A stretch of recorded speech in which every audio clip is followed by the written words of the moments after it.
Hello, my name is Pat Francisco of Payoneer's Customer Success Team, Southeast Asia. With me today is Wayne Findlay, founding director of The Backroom. Wayne has a big vision and a passion for information technology. He likes to explore new software and drives the adoption of innovation in his business. We'd like to welcome you to today's webinar with the topic Yeah. Use Pricing to Drive Growth. It's a very interesting topic, and not too many people are comfortable to talk about it. But it's a given. Businesses rely on pricing to be able to sustain itself and operate. Can it be done? Can you use pricing to drive growth? And if so, how best do you do this? So, without further ado, I'd like to turn you over to our guest, Wayne. Are you there, Wayne? Yes, I am. I am. So, Wayne, please show us your best practices and how we can use pricing to drive business forward. Oh, thanks for the intro, Pat. I'll just check, is everything on screen, or I'm not sure actually. So I'll just push that along. Yeah, thanks a lot. So thanks for inviting me, and thanks to Payoneer. I've been using it now for quite a while, and I love it. I'm glad to know As we that. know, some of the banking in the Philippines can be what we call trying, but Payoneer just makes life so much easier. That's good So, to know. so where do we start? So, Gina, are my slides coming up there? Not Are they yet. right? So Maybe this if is a we very could, sensitive topic, Dane. Like Wayne, I mean, yeah. not many people are comfortable to talk about it. No, well, I think, well, you will see, what do you call it when you say the what, the how, and the why? We're delivering the why and some of the how, but the inner workings is really up to the what, is up to each individual outsourcing provider, because it is quite unique, and there's so many different models that I've seen. And it's a bit like a science, and it's always you're always looking to improve. It's like that old Japanese proverb. I don't know if you've heard of Kaizen, which, you know, a great book is that Toyota Way, where they mention Kaizen, which is always continuously improving. And that's one thing that we're doing with our pricing, is we're always looking at ways to improve it, and also getting client feedback all the time as to, you know, what they want. It's not what you want, it's what the client wants as well sometimes. So it's getting that mix right. That formula. Yeah. Rightio. Oh, well, I'll kick in, and look, if I talk too much, you just tell me, and I'll give me the signal, Pat, and I'll cut it short. Or if I'm waffling, that's a New Zealand word, they're waffling, then you can tell me as well. No problem. So I suppose you're wondering who we are. I suppose we better do a bit of an intro, for the back room. And I come from an accounting background in my former life. Pre backroom, me and my brother Scott, we had an accounting firm here in New Zealand, and I did have a picture of the Wanaka tree where we live, and that's the famous landmark where I live. So I might send it to you, Pat, that you could share with the slides afterwards, so you can get an idea of where we live. And so at the moment I'm in Wanaka, New Zealand, and I'd thoroughly recommend that listeners come and have a look. We're open for business, as our Prime Minister Jacinta Ardern says. Yep. Our mantra at the backroom is, we call it creating efficiencies by connecting global talent. And I think we got that from when we were in our accounting days, because we had a team offshore, and that was in the Philippines, and that's what got us into outsourcing and now offshoring. And really it's because the talent in the Philippines is phenomenal. And as we know right now, there's a global shortage of professional talent. So what I'm spending my time is talking to clients about is trying to create efficiencies or in some instances capacity, and connecting these mostly accountants, with the talent we have in the Philippines. So to be honest, it's not that hard because there is a lot of talent there, and it's just trying to educate accountants or clients that the world is a big place. Just don't think local, think global. So, and that's something that's getting across. So the back room, if you know, we're in Clark. So I think we're up around probably 400 staff now. We started 5 years ago in June when we only had 5 staff. So we've grown over that time, and where I mentioned about pricing, it's evolved. It's changed from where we started to where we are now is completely changed. And in 5 more years, I think it will change as well. But it's definitely been one of our strategies for growth. And what we do, we think is a bit innovative and definitely helps us get new clients, and also makes our systems and processes a lot simpler. Let me know if you want me to click on the next slide. Oh, I think I'm right. Are they coming through now, the slides? Yeah, I'll take that as a yes. So today we're talking about pricing and growth, and that's something I think I know a little bit about, both from an accounting background and also with what we're doing now with the backroom. The main things I was going to talk about is the models that we have in the BPO industry, and I see there's five types of models that we see when it comes to pricing your services. First one's like fixed pricing, and that's pretty common with outsourcing, where you have a fixed price for your service, and that in behind the scenes you make that up of all your overheads and salaries, but that price doesn't really change much. It might change with inflation, which we are seeing a lot of, and I recommend reviewing your prices now with inflation, because we are seeing really high inflation in the Philippines, and also wage costs are increasing. So we need to be aware of that. Another model we call is actually going back to fixed pricing. That's quite common, and we do use it a bit with some of the work we do, and that's more around repetitive type conversion work. We do get a bit of conversion work, and that we have at a fixed price. So no matter how long it takes, we charge X amount, and some you win, some you lose, and that's the way it goes with fixed pricing. We also historically we started off using what we would call cost plus, and that is where you normally just have your wages, and you would charge that in the local currency. So and for us, we would charge that in pesos.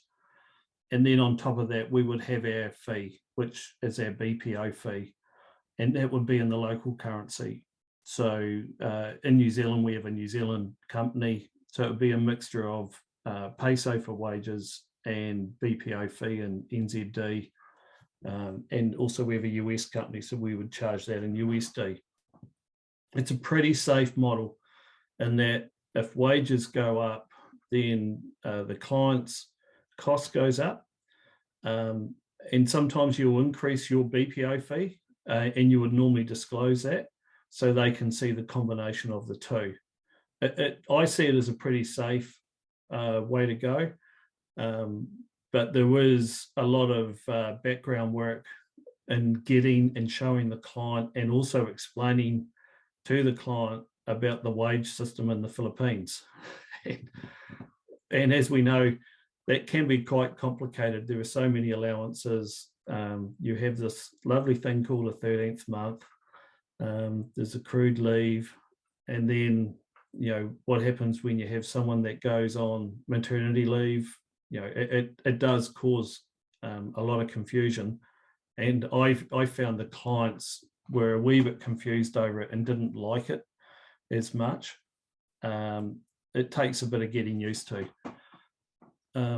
Another common way of doing it, and it's sort of on a part-time basis more, is what we would call time and materials, which is just what we would call in our accounting industry is just charge up. You do timesheets and on charge at an hourly rate. And that can be a mixture of recovery of wages plus overheads and margins. But another one less common is what we would call a profit sharing model. And we do that where we have some joint ventures or partners. And effectively what we are wholesalers. And then we deal with other clients and they would charge us up. And so we're really wholesale, and that's nice and simple, where we just set a rate and we charge that to the client, and the client on charges to their clients. The last one, which I'll talk a bit further, is sort of what we're pushing, which is like a hybrid, which is a mixture of cost plus fixed. So what this model is I think it takes the best out of the fixed and the best out of the cost plus. What we do is we have tables. It means it builds in expected salary increments, and it's based on, it builds in the allowances and all the other stuff that's in for wages. But when you show it to the client, you don't show them all that, so they can easily understand it. What I like about it is it makes it easy for us when we want to do our marketing or we want to do any proposals. We just look at our tables and then we can work off that what we have to charge our clients. We do disclose it to our clients. We don't do it to the public, but we do disclose it. And that way they know that in a year's time, Johnny's going to go from X to Y. So they know where the fee's going to go. And that helps with forward planning in the future. So it's one of the things that I'd advocate. I've got some more benefits. You know, the clients like it. It's easier to price and quote. It makes it easier for performance reviews and for our HR team. We're up to the benefits. And we're going to share these slides later, aren't we, Pat? So everybody on the call will be able to see these slides later on.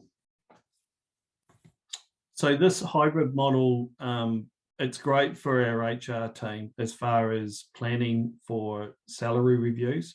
We don't make it public to our internal, what would you call your staff, but the clients know. So, and it's not set in stone that that's what they go up by, because sometimes there is performance issues, or sometimes they're even, you know, they're better than what our scale is, and so they get paid above. But that's all built into our table. We review our tables every 3 months because we bill it in the local currency. So if it's NZD or USD, we bill in that currency and we have tables in that currency. So it keeps alignment in salaries, and it makes it easy on an accounting front. So when you're invoicing, it's all repetitive invoicing. So it gets makes that real simple to do.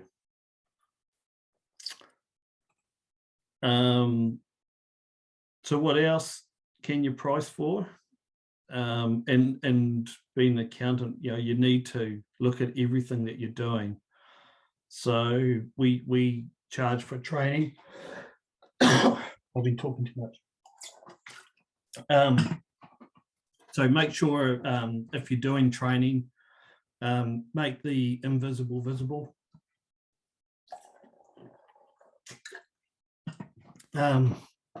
We do setup fees rather than bonds. We had, with bonds, you got a lot of admin. You have to repay bonds if someone leaves, whereas setup fees are a lot easier. Also, recruitment fees, include that in your setup cost.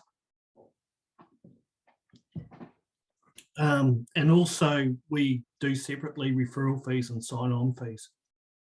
So that's what we do with our staff, and that helps get new staff, and we on charge that to our clients. In some instances, you might charge for a tech and security, especially where you're doing a big upgrade. We did that recently. We were going through a SOC 2. It was a huge cost, so we increased our fees to cover the tech and security. And another thing that we're seeing a bit more is what we call team fostering, where we charge our clients so much a month to cover, like functions for the staff, so they can go out on a Friday, for a meal, or they might go for some drinks. It just helps the fostering of teams internally for the clients.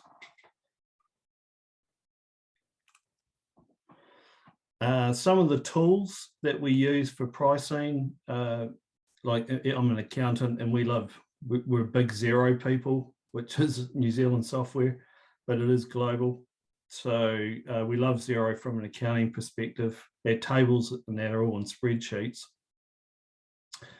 PandaDocs is great for doing quotes and proposals, and also contracts. It just simplifies it, and also it means you can build some automation around all that as well. So I'd recommend having a look at PandaDocs. And also HubSpot is great. We use that for our CRM, and that links to PandaDocs. And also we use Monday.com, which is more of a workflow type system. And then talking about banking, we better mention Payoneer. So that's great for us when we bring our money from US back to the Philippines. So we can use that USD account, and then we can transfer it into our peso account when we need it to pay wages. So it's I think it only takes about a day, or it's even less than that, for it to come across. So it makes it so much easier that we can have that money sitting there. There we go. Okay. We've got that one, the Xero. Okay. All right. And the last one. Yeah, thank you for listening. Yeah. So we're going to share these slides, aren't we, Pat? So we Yes, can we are. send that out. And also, if there's any questions, we can go over it. I think let's start first, like, with one question.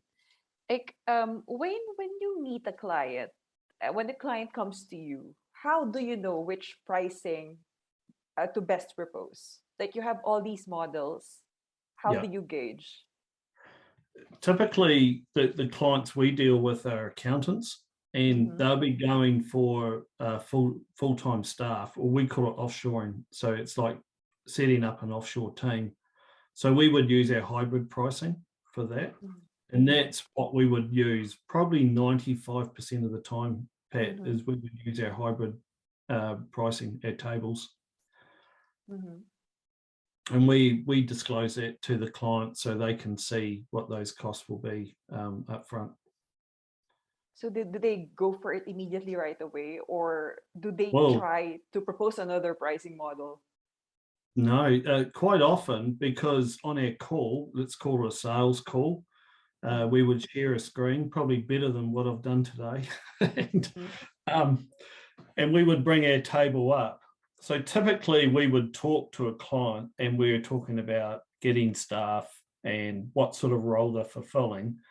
And the question always arises, how much is it going to cost? And at that point, we will share a screen and bring up our table and say, oh, you're looking for a bookkeeper or an accountant, might be a senior, an intermediate. And then we'll say, well, that's X amount USD per month. And so they see that, and also on our table, we will show what the setup fee would be, plus any extras. So it's all open. From a sales point of view too, it makes it easy, Pat, because when we do the quote, we've done the hard work. We've actually sold them. So then all we're doing is confirming what we said on our Zoom call with our proposal. Yeah. All right. So, aside from, the hybrid model, you're an advocate for it, but do you think it would also apply for, say say a BPO who does calls or back office support or something other than accounting? Because you specialize in accounting services, right? Or Yeah. is there maybe is there some another model that you'd propose for another a separate industry perhaps? Yeah, well, we don't do call center. We're Mm-hmm. sort of non-voice, but we do customer support Mm-hmm. and chat. Mm-hmm. So we do have 24/7 staff, and we use our fixed pricing for that. Mm-hmm. So that is um, because as you might have 3 shifts across one desk. So it's a wee bit different on the than the hybrid. So we would use a fixed price for that in that instance, but we don't have many of those clients. We're more offshoring where we have teams. But I have seen fixed more in that call center customer support chat type area. Cool. The only Something downside related with to that, that. Pat, is where you have, staff that have been there for 2 or 3 Mm-hmm. years and their Mm-hmm. salaries go up and then your margins decrease. So you need to be aware of that and build that into your fixed pricing. I see. We have a question. Wayne, how do you manage clients who request for discounts right away? Yeah, yeah. We don't discount a lot, to be honest. Mm-hmm. Uh, and I wouldn't normally discount without taking value away, because you just don't want to be the cheapest, and just discounting to be, to get a client is sometimes uh, is a recipe for disaster, because then they're going to find someone else who's cheaper than you and they're going to go to them.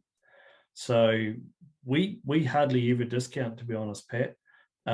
We would only probably do a volume discount. So we would say, look, when you get to 10 employees, we'll drop your price by X amount. If you're only going to buy, say taking 1 or 2 employees, we wouldn't discount at all. Mm-hmm. Plus, we've got the demands there for what we're doing with accountants. Yeah, something related to that because right now, like some agencies, like their sentiment is that it's a price war out there. No, it's not a So problem. Yeah. yeah. So what are your thoughts on that? So are you saying like it shouldn't be the case? Should No, there you got also be to. standard for pricing? Yeah, you need to show the value that you're doing, Mm-hmm. and whether I mentioned training that we do. So then you might add more training on. So add more value rather than discount. Instead of discounting, say, look, we'll give you some additional training, or we'll give you some other added service rather than discount. Because then it's a price war, and you don't want that. You don't want to be known as being the cheapest. Mm-hmm. Mm-hmm. So another question. You were talking about the value. Yeah, So, but at the same time, you want to offer reasonable pricing. Like yeah, aside from training, is there a way that you think value can be increased in terms of services? yeah. Definitely, Mm-hmm. technology helps, Mm-hmm. and because the biggest fear from a client is, one is productivity. Is my staff performing? Are Mm-hmm. they efficient? Am I making money out of them? So if the more you can make them more productive, we don't want burnout. It's all relative, but also making sure that they are good at what they do, and so that's monitoring. So make sure that your internal team, are in touch with your staff all the time to make sure, one, that they're happy, two, that the client is engaged with them, because that's Mm-hmm. a common thing, is the client isn't engaged with the staff. So making sure that there's good communication there, and then making sure that they know what the work is, and if they don't know, then we can help out with some of that training, and that's why we have that niche with accounting. It makes it a bit easier for us, because we can offer that training and support. Awesome. When you mentioned that you started from a team of five, like 5 years ago. Am I correct? Or Yeah. four? Um, Yeah. some of the our viewers, like, they really want to know how best to secure their first clients. Do you have any tips on how they could do this? How possibly in the future they could reach like 500 like you did? Yeah. 500. Yeah. Yeah. Um, well, there's a big marketplace out there. So Mm-hmm. one, find your niche, and Mm-hmm. our niche was accounting, but we even narrowed that further to our niche was accountants that use zero accounting software. Mm-hmm. And so then when it came to marketing, we were very focused in our marketing. We were just focused on zero accounting firms, Mm-hmm. and we Mm-hmm. would get other accounting firms, Pat, that weren't zero, but they'd just come to us because they were referred probably from someone that was on zero. But and now we get referrals from accountants that deal, with the likes of banks and with other industries through our connection. So if you're a BPO starting, have your niche. Like, are you VAs? Are you real estate? Are you into fintech, crypto, IT? And then narrow that down. And I think don't just be a generalist. If you're a generalist, then you're just into a price war, and that's just being the cheapest. All right. So, guys and girls, you've heard it. You have to find your niche. Don't be a generalist. Yeah. Um, yeah, another question from our viewers. So, do you have tips on payment terms, like getting a down payment, setting up contracts, Yep. when the payment should be? Like, what's the usual arrangement for that? What Yeah. works? Well, to be honest, because I came from an accounting background Mm-hmm. and I hate following up debtors or late Mm-hmm. payers, it's just Mm-hmm. one of the bugbears. So we just bill up front. So because we're mostly fixed, I would bill on the 15th for the month ahead. So right now we're May. On the 15th of June, I'll be billing for the month of July. Now you can't do that if you're time and cost or if you're cost plus. I can do that because I know what the bill's going to be in July. So I'm billing that early. So my debtor days, from an accounting term, from when I issue an invoice to when I collect is 7 days, and nearly all my clients pay on 7 days. So I don't have any trouble collecting any debtors at all. Oh, I see. Okay. Yeah, so I'd bill up front,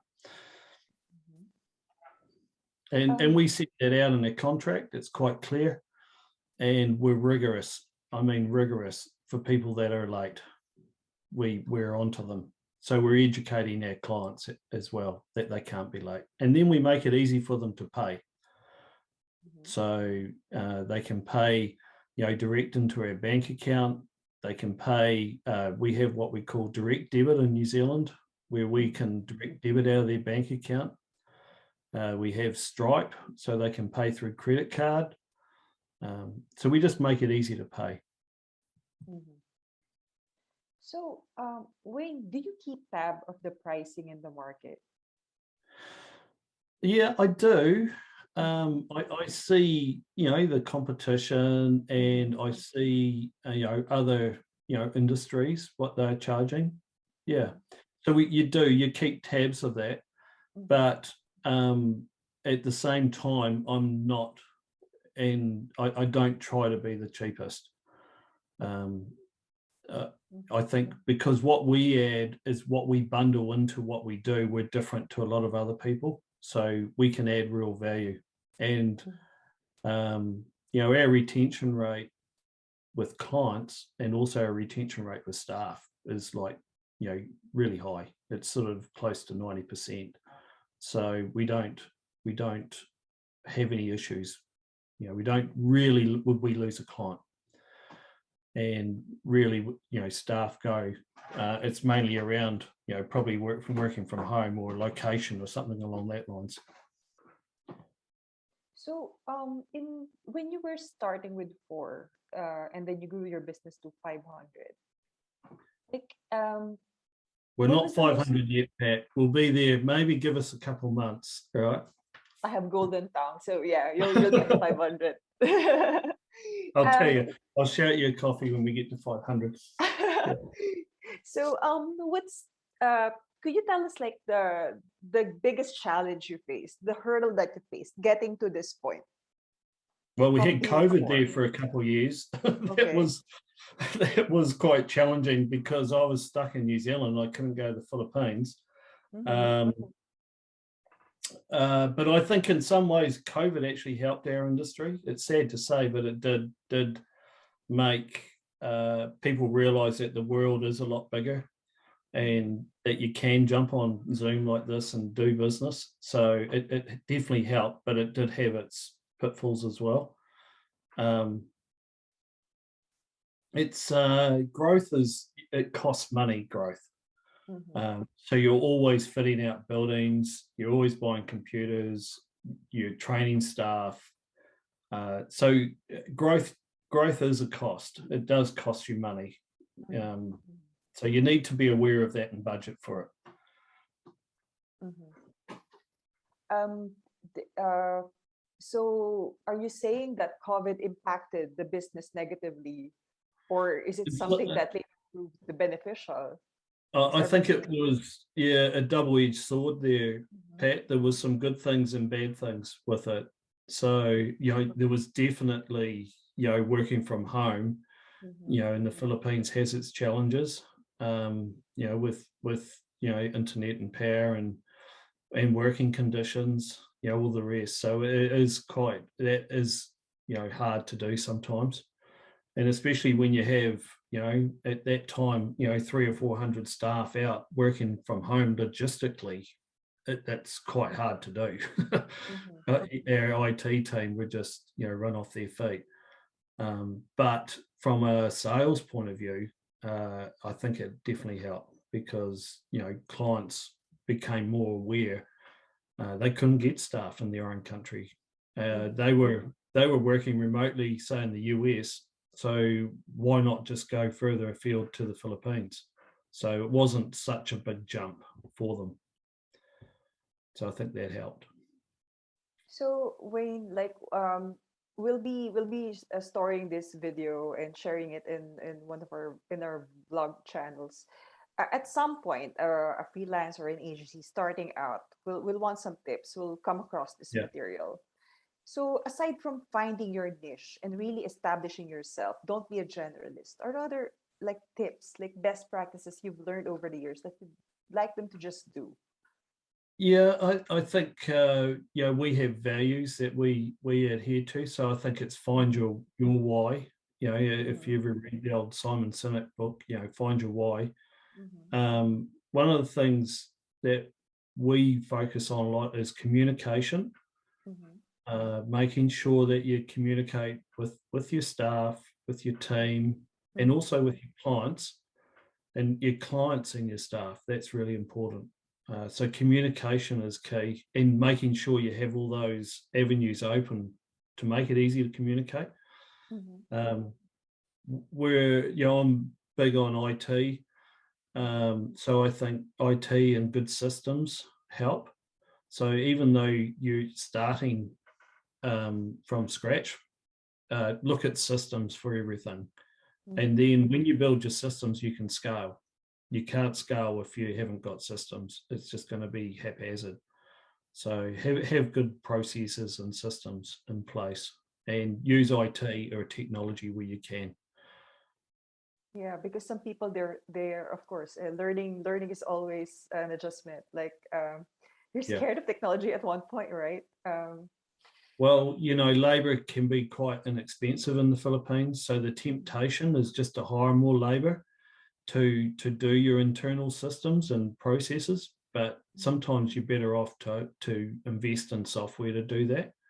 And that's something that we've done. And those were those software that we've used, and they've helped a lot.